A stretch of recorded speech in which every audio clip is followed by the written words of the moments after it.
Karena di situ ada tadi 2000 yang gabungkan dan banyak ketua kabilah, maka komandan-komandannya diapresiasi oleh Nabi. Nah, maka ini cara Nabi, ya. Ini harus paham. Jadi Rasulullah sebagai pimpinan tertinggi mengapresiasi nih ketua kabilah yang baru masuk karena telah berjihad luar biasa dengan begitu semangatnya sehingga dengan bantuan mereka dan musuh bisa dikalahkan. Akhirnya harta rampasan perang begitu banyak dibagikan dengan cara ketua kabilah dilebihkan dari yang lain, termasuk dari sahabat-sahabat Ansor dari Madinah. Ya, komandan di Madinah diberi biasa gitu kan, standar lah. Tapi ini kabilah Makkah yang baru masuk Islam, yang memang memberikan bantuan luar biasa, diberikan lebih. Nah, disinilah muncul satu orang yang kemudian menjadi biang penyakit sampai akhir zaman. Nah, ini dalam pemahaman agama ini. Sehingga muncul kelompok ekstrim itu harus pandut dendam. Sahih Bukhari Muslim harus ingat selalu. Siapa namanya? Dzulkhuwaisir. Ketika Nabi bagi-bagi dengan melotot langsung nunjuk pada Nabi. I'dil ya Muhammad. Dengan yang lain, i'dil ya Rasulullah. Yang adil dong Muhammad. Kalau bahasa ini, berbuat adillah kamu wahai Muhammad. Coba antum bisa bayangkan dengan kalimat itu. Kalau ada panglima kita saja digituin sama, bagaimana coba perasaan? Maka aku Umar langsung jabut pedang. Riwayat yang lain Khalid jabut pedang. Artinya Khalid dan Umar sudah minta izin sama Rasulullah. Da'ni adil ba'un ya Rasulullah. Izinkan saya untuk menebas batang kopiahnya Rasulullah. Ya, maksudnya batang kopiah. Ya, menebas kepalanya. Apa tidakku ya Umar? Fa'innahu ashaban katsira. Biarkan, dia punya kelompok yang banyak. Nah, sahabat baru tahu nih, rupanya ada di antara mereka yang bukan mereka. Dibilang ada kelompok, dia punya kelompok banyak. Nah, Rasulullah langsung menegur, "Man ya'dil lam akun adil." Siapa kira-kira lebih adil dari saya kalau saya saja tidak adil? Wong Allah saja kalau bahasa kita mengamanahkan jin manusia bukan kepada saya, masa kamu nggak percaya sama saya? Allah aja nggak amanahkan. Sampai itu. Dan itu tanda-tanda jelas, melotot ininya begini pakaiannya. Oh, pokoknya lihat aja dalam syarah hadis itu. Nah, artinya apa kata Nabi? Biarkan dia Umar, kan dia punya kelompok banyak. Hanya saja yakhruju min hadzal rajul aw aqibahu yaqra'una al-Qur'an la yatajawazu hanajirahum. Ini banyak riwayatnya. Akan muncul dari keturunan orang ini atau generasi setelah orang ini mereka yang ahli baca Quran, bahkan dihafal tapi tidak melebihi batas kerongkongan. Riwayat yang lain la yatajawazu imanuhum taraqiyahum. Tapi sayang, walau mereka paham Quran, hafal Quran, tapi imannya tidak melebihi batas kerongkongan mereka. Yang merukuna minad dini kama yang berusaha naromiyah. Mereka keluar dari agama ini persis seperti halnya keluarnya panah dari busurnya. Riwayat yang lain, panah keluar dari busur, nembus ke binatang semacam rusak gitu, kemudian keluar lagi tanpa meninggalkan bekas darah. Saking cepatnya keluar dari agama. Bayangkan. Nah, di situ paham. Nah, kemudian Nabi mengatakan, dan kelompok ini nanti akan muncul juga di akhir zaman dalam hadis yang lain. Kelompok ekstrim begitu nanti di akhir zaman, yakhruju fi akhir zaman, akan muncul lagi di akhir zaman nanti. Lah kalau di akhir zaman nanti zaman siapa? Ya kita sudah padahal sudah jelas tanda-tanda akhir zamannya. Ya, Masya Allah. Karena umur umat Islam itu tidak akan lebih dari 1500-an tahun. Kan umur umat ini kata Imam Suyuti hanya 1000 tahun lebih sedikit. Dan lebihnya ini tidak akan sampai 500 tahun. Ini hanya 1400 sekian tahun saja. Nah, sekarang sudah 1445. 1445. Ini ya. Berarti kalau tidak sampai 500 berapa tahun lagi? Ya bukan berarti langsung kiamat. Mungkin nanti ada peristiwa-peristiwa yang nyatakan oleh Nabi itu akan terjadi begini begitu dan seterusnya. Nah, ini kelompok ini akan muncul di akhir zaman. Yang mengerikannya apa? Udah di antaranya kata Nabi, udah tahu asnan sufahaul ahlam, dan Sahih Bukhari dan Muslim. Usia mereka masih muda. Dikatakan juga ilmu mereka belum begitu mumpuni, tapi pemahamannya picik sempit. Parah pemahamannya itu. Sehingga yaquluna bi khairil badiyah, tapi mereka selalu bawa-bawa sunnah-sunnah Nabi, hadis-hadis Nabi. Qala Rasulullah. Ini hadis sahih qala Rasulullah. Ini hadis jelas. Bukhari Muslim. Antum buka kitab Babul Khawarij. Di situ Masya Allah.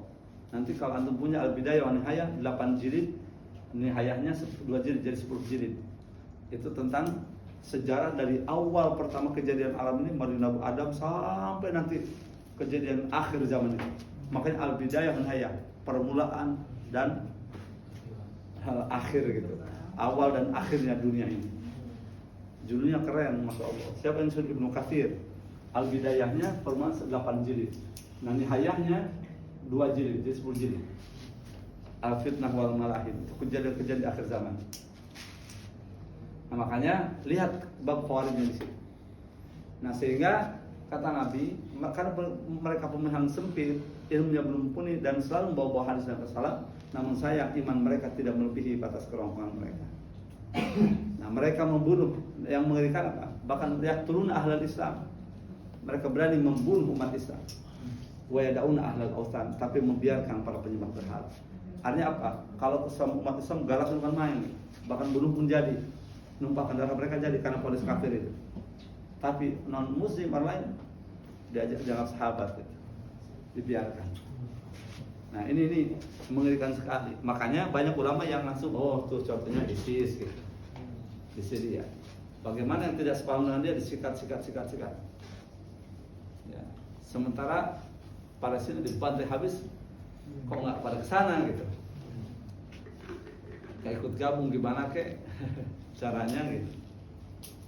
Nah, di Irak habis-habisan kok nggak kesana gitu? Malah sesama Muslim habis-habisan. Nah ini mengerikan. Itu ulama sampai menunjukkan ini di antara contohnya. Karena ada ujungnya ada kawin apa ada jihad kawin, jihad nikah. Jadi mereka yang jauh dari istrinya pada nikah dan di doktrinnya apa? Perempuan yang jihad nikahnya itu. Walaupun bersuami, walaupun bersuami, alasannya jihad nikah. Sampai beberapa orang, bukan meladeni satu orang, beberapa orang dengan doktrinnya apa? Jihad nikah. Nauzubillah. Nah ini fatal nih. Sampai heboh itu masuk ke Al Jazeera juga itu. Dan pengakuan perempuan di sana kami doktrin harus mau menerima dan berjihad nikah. Fatal itu di Syria. Ngeri. Makanya ada orang konsultasi saya gimana? Apa ini betul nggak perang dengan Syiah begini-begini? Jangan. Ini tidak murni. Banyak masalah di sana. Makanya yang tahu sebenarnya di sana bagaimana ya melarang. Jadi perang dengan siapa dan bagaimana itu ya awalnya aja begini ternyata ya politik gitu. Politik hanya Allah yang maha tahu.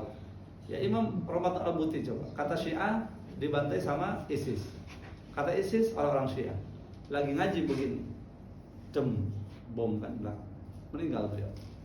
Padahal itu pakunya itu ulama Yaman mana mengakui.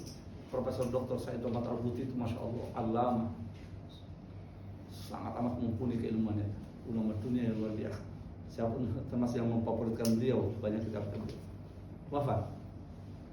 Jadi saling tuduh karena beliau tahu ini masalah politik, saya tidak akan keluar. Makanya ulama-ulama yang kan pada keluar, yang ke Indonesia, yang ke Turki, yang ke mana, ke Malaysia, ke mana. Keluar ulama-ulamanya.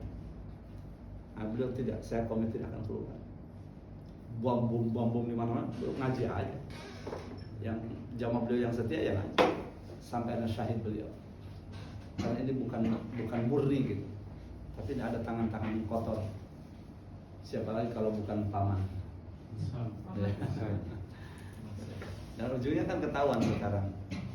Ya ujung-ujungnya minyak. Bukan gitu, ujungnya minyak.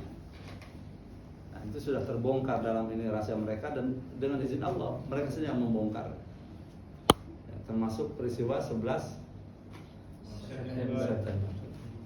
Kan sekarang mulut mereka sendiri yang membongkar sekarang.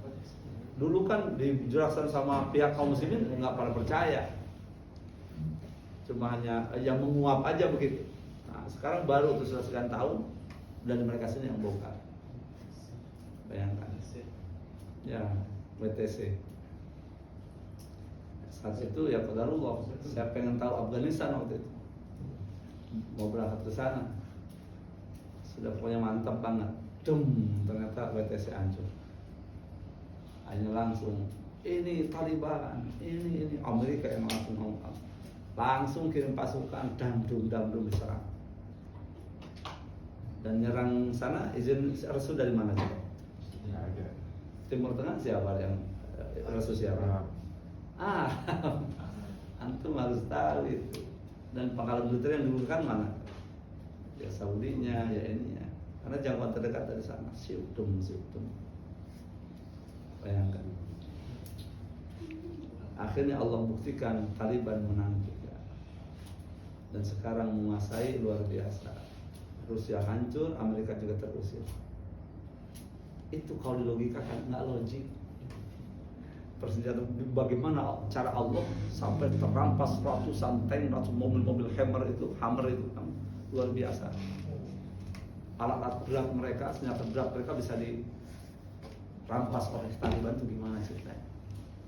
Sampai marah di sana Amerika kan, bisa bawa sampai ngamuk-ngamuk. Tapi fakta disaksikan oleh dunia. Dan itu banyak memang ya, sampai di akhir zaman pun keajaiban-keajaiban itu ada real di lapangan.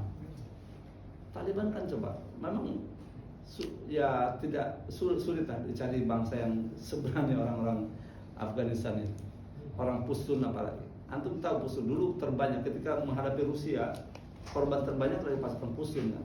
Karena mereka itu pantang, jadi mendefinisikan jangan sampai menyerah kepada orang kafir itu. Tiarap itu dikategorikan menghinakan diri dari orang kafir. Jadi perang itu pantang tiarap. Nggak ada. Orang sana kalau sudah maju aja. Jadi teknik tiarap itu nggak berlaku. Itu menghinakan diri dari orang kafir. Dia nggak mau. Itu merendahkan diri. Jadi kalau menjadi sudah.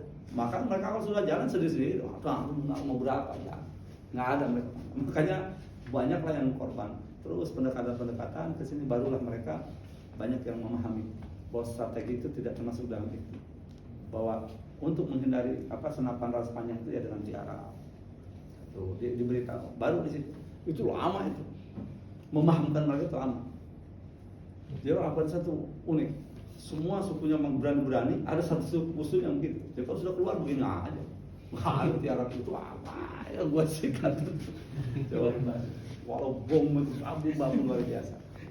Makanya itu yang buat shock mereka, justru stres Rusia kan.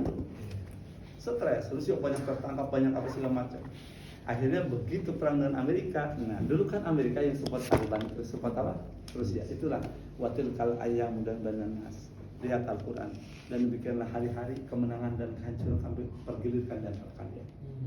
Dulu dia siapa yang backup itu Amerika waktu lawan Rusia? 14 tahun loh, jangan salah.